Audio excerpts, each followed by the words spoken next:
Баршаға ассалаумағалейкум достар. Сіздермен бокс жаңалықтары видеоны бастамас тұрып арнаға тіркеліп, видеоға лайк басуды ұмытпаңыздар. Ең соңғы жаңалықтар тек қана бізде болады. UFC Рахмоновтың титулын Айқасын Махачевке бере салды. UFC басшысы Дана Уайт әлеуметтік желідегі тікелей эфир кезінде жеңіл салмақтағы чемпион ресейлік Ислам Махачев белбеуін тастап, жартылай орта салмаққа өтетін хабарлаған болатын. Енді Махачев осы салмақтағы жаңа чемпион Аустралиялық Джек Делал Мадаленеға қарсы жекпе-жек өткізеді деп күтілуде. Жекпе-жектің өтетін күні мен орны әзірге жарияланғаны жоқ.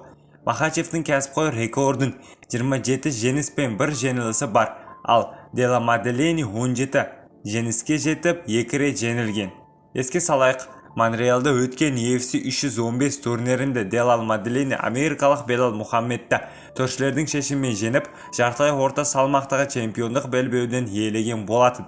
Осылайша, аустралиялық спортшы титулдық алғашқы қорғауын Ислам Махачевке қарсы өткізеді.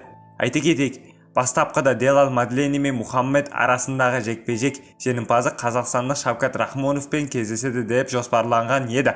Рахмонов UFC 315 турнирінде Белал Мухаммедпен жұдырықтасуы тиіс болатын, алайда денсаулығына байланысты жекпе-жек бас тартуға мәжбүр болды. Сіздермен бокс жаңалықтары болды. Арнаға тіркеліп, видеоға лайк басуды ұмытпаңыздар. Ең соңғы жаңалықтар тек қана бізде болады.